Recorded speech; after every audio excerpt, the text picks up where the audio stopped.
ومن يرغب عن ملة إبراهيم إلا من سفه نفسه নির্বোধ ছাড়া, বোকা ছাড়া কে ইব্রাহিম আলাইহিসসালামের দিন থেকে ফিরে থাকে? ওয়ালাকাদ ইসতাফাইনাহু ফিদ দুনিয়া, আমি তাকে দুনিয়াতে বাছাই করেছি। ওয়া ইন্নাহু ফিল আখিরাহ, এবং আখিরাতেও তাকে বাছাই করেছি। লামিনাস সালিহিন, এবং ইব্রাহিম নবী ছিলেন সৎকর্মশীলদের অন্তর্ভুক্ত।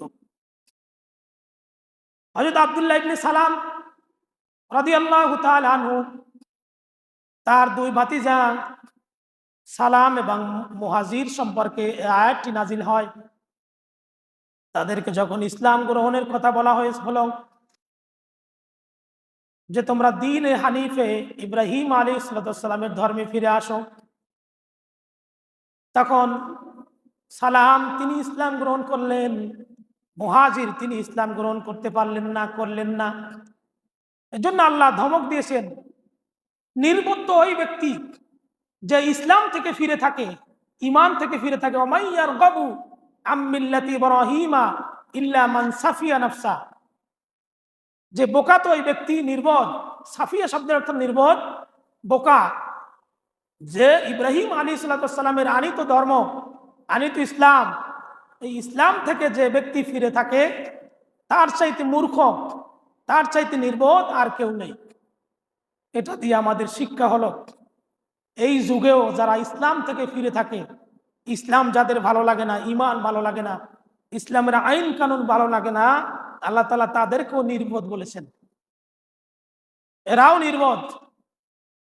এরপর ইব্রাহিম আলাইহিসসালামের পরিচয় দিয়ে আল্লাহ তাআলা বলেছেন, আমি তাকে বাছাই করেছি,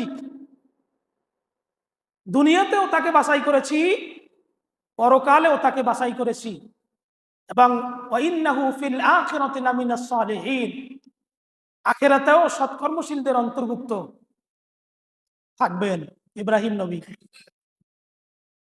আল্লাহ তাআলা হযরত দাউদ আলাইহিসসালামকে বললেন, হে দাউদ, তুমি তোমার নিজেকে চিনো, তারপর তুমি আমি আল্লাহ আমাকে চিনো। মান তাফাক্কারা ফি খালকিল্লাহ তাফাক্কারা ফিল্লাহ, যেই ব্যক্তি আল্লাহ সৃষ্টি নিয়ে চিন্তা করে সে যেন আল্লাহকে নিয়ে চিন্তা করে, যেই ব্যক্তি আল্লাহ সৃষ্টিকে চিনতে পারলো সে যেন আল্লাহকে চিনতে পারলো। জন্য আল্লাহ সৃষ্টি জগৎ চিনলেই বোঝা যাবে এই পৃথিবী, এত বিশাল পৃথিবীর বিস্তীর্ণ আকাশের জমিনের মালিক, এটা এমনি এমনি চলে না। একটি গাড়ি ড্রাইভার ছাড়া চলার সম্ভব নয়। একটি যুদ্ধ জাহাজ, যুদ্ধ বিমান, যদি ওখানে ড্রাইভার না লাগে কিন্তু নিচে একজন ড্রাইভার থাকে, কন্ট্রোল রুমে একজন রিমোট নিয়ে থাকে, তিনি ড্রাইভার। এই জন্য এত বড় পৃথিবী, বিস্তীর্ণ আকাশ, বিস্তীর্ণ জমিন, 7টি আসমানের মালিক, জান্নাতের মালিক, জাহান্নামের মালিক, এই পৃথিবী কোনো পরিচালক ছাড়া চলতে পারে না। এটা যে বিশ্বাস করে যে পৃথিবী এমনি এমনি চলে, আমরা মরে গেলে এমনি এমনি সবকিছু বিচার হবে না, আমরা পচে যাব, মাটির সাথে মিশে যাব, আমাদের আর কি বিচার, বলে আমরা কি সকল কথা কন না, কিন্তু বাস্তবে মিলে যায়।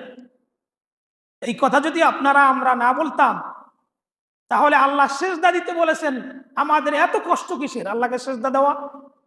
আল্লাহর আইন কানুন মানতে বলেছেন। এই দুনিয়ার সকল সম্পদ তো আল্লাহর। আপনাকে আল্লাহ দিয়েছেন, আমাকে দিয়েছেন 70 বছরের জন্য। 70, 80 বছর, 100 বছর পরে আপনার বাড়িতে কে থাকবে, আমার বাড়িতে কে থাকবে আমি জানি, আপনি জানেন? আমার দাদার বাপে, অর্থাৎ হিজার বাপে জানতো আপনার মতো একজন আব্দুল্লাহ, আমার মতো ইব্রাহিম আসবে? জানতো না। তারা আমাকে চিনতও না, আপনাকে চিনতও না। ঠিক আজ থেকে 100 বছর পরে এখানে যারা আছেন, মনে হয় না একজন এই পৃথিবীতে থাকবো আমরা আজ থেকে 100 বছর পরে। তাহলে এত কিছু বলার পরেও আমরা আল্লাহকে কিভাবে ভুলে যাই? আল্লাহ তাআলা এই জন্য বলেছেন, বোকা তো ওই ব্যক্তি যে দ্বীনে হানিফ ইব্রাহিমের ইসলাম থেকে ফিরে থাকে। আল্লাহ তাআলা দাউদ নবীকে বললেন, হে দাউদ, তুমি তোমাকে চিনো, তারপর তুমি তোমার আল্লাহকে চিনো। দাউদ নবী আল্লাহ তাআলাকে জিজ্ঞাসা করলেন, আয় আল্লাহ, আমি তোমাকে কিভাবে চিনব? আল্লাহ তাআলা দাউদ নবীকে জানিয়ে দিলেন, তুমি তোমার অপারগতা, তোমার দুর্বল, তোমার অপরাধ, তুমি ধ্বংসশীল, এই সব বিষয় নিয়ে চিন্তা করলে তুমি তোমাকে চিনবে। আমাদের কোনো শক্তি আছে? কোনো ব্যক্তির যদি 3 বার পাতলা পায়খানা হয়, তারে ধরতে আর একজন লাগে। একটা দাঁতে ব্যথা হইলে কারোর সাথে কথা কইতে মনে চায় না। কি শক্তি আমাদের! একটু আচার খাইলে, কোনো গাছের সাথে কিছুর সাথে ধাক্কা খাইলে, অ্যাক্সিডেন্ট করলে খবর থাকে না। এই হলো আমাদের শক্তি, এইটুকু আমাদের শক্তি। আর আল্লাহ তাআলা বলেছেন, আমি মানুষকে সৃষ্টি করেছি দুর্বল হিসেবে, কিন্তু আমরা মনে করি আমরা শক্তিশালী। কিন্তু এইটুকু শক্তি, আল্লাহ তাআলা এই শক্তির বড়াই করতে বলেন নাই। যারা অহংকার যুগে যুগে করতো, আল্লাহ তাআলা তাদের সম্পর্কে বলেছেন, ওয়ালা তামশি ফিল আরদি মারাহা, তোমরা জমিনে জোরে জোরে পা মেরে হেঁটো না। জমিনকে তোমরা পায়ের আঘাত করে জমিনকে বিদীর্ণ করতে পারবে না। ইন্নাকা লান তাখরিকাল আরদা ওয়া লান তাবলুগাল জিবালা তুলা। তুমি যদি এতই শক্তিশালী হও, কে বলতেছেন? আল্লাহ বলতেছেন। আল্লাহ তার সৃষ্টি জগতের বান্দাদেরকে বলতেছেন, তুমি যদি এত শক্তিশালী হও, এই চট্টগ্রাম অঞ্চলে, এটা আমি বলতেছি চট্টগ্রাম অঞ্চল, আল্লাহ বলছেন পাহাড়ের কথা। এই চট্টগ্রাম, খাগড়াছড়ি, হিলট্যাক্স, ফটিকছড়ি, বিভিন্ন জায়গায় যে পাহাড়গুলি আছে, তুমি পারলে পাহাড়ের এই মাথা থেকে লাফ দিয়ে এই মাথায় যাও। আমরা পারবো? পারবো না। এরপর আল্লাহ তাআলা বলছেন, তুমি যদি এত শক্তিশালী হও, তুমি পায়ের আঘাত করে আমার জমিনকে পারলে ফাটিয়ে দাও, পা ছিঁড়ে যাবে, জমিনের কিচ্ছু হবে না। আল্লাহ তাআলা এটাই বুঝাতে চেয়েছেন, তুমি তো অপারগ, তুমি নির্বোধ, তুমি বোকা। তুমি আল্লাহর সাথে এভাবে পরিচয় দাও, আল্লাহ আমি কিছুই জানি না, আমি বোকা, আমি নির্বোধ, আমি দুর্বল, আমি অসহায়, আমার কেউ নেই। আল্লাহ তাআলা এটাই চান। তুমি যখন তোমাকে চিনবে যে আজ আমি আসি, কাল থাকবো না, আর কিছুদিন পর আমাকে চিনবে না, সবাই ভুলে যাবে।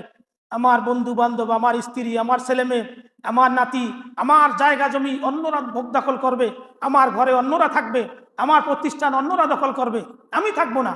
তুমি এটাই চিন্তা করো, যখন করবে, তখন দাউদ নবীকে আল্লাহ বললেন, তখনই তুমি আমি আল্লাহ আমাকে চিনবে। ইয ক্বালা লাহু রাব্বুহু আসলিম ক্বালা আসলামতু লিরাব্বিল আলামিন। এরপর আল্লাহ আবার বলেছেন, আল্লাহ চান আমরা আল্লাহর কাছে স্যালেন্ডার হই। দুনিয়ায় যত নেতা আছে দেখবেন, এরা নেতারা চায় তাদের কর্মী বা তার এলাকার দুর্বল শ্রেণীর লোকেরা তার কাছে স্যালেন্ডার করে, সে খুশি হয়। সে তাতে চাচা বলুক, বাইফুত বলুক, আব্বা বলুক, যা বলুক, সে তার কাছে যেন ছোট থাকে। দুনিয়ার নেতারা এটা চায়। কিন্তু দুনিয়ার নেতারা কি পরকালে কোনো উপকার করতে পারবে? নেতার উপকার কে করবে? আল্লাহ তাআলা বহু ঘোষণা আছে, কিয়ামতের দিন নেতাদেরকেও ডাকবেন, নেতার কর্মীদেরকেও ডাকবে, কোথায় তোমাদের নেতা, কোথায় তোমাদের কর্মী, তাদেরকে ডেকে নিয়ে আসো। জিজ্ঞাসা করি, তোমাদেরকে কে ক্ষমতা দিয়েছে? এই শক্তি তোমাদের কে দিয়েছে? তাহলে আল্লাহ তাআলা চান আমরা আল্লাহর কাছে স্যালেন্ডার করি, আত্মসমর্পণ করি। চ্যানেলটি সাবস্ক্রাইব করে আমাদের সঙ্গেই থাকুন।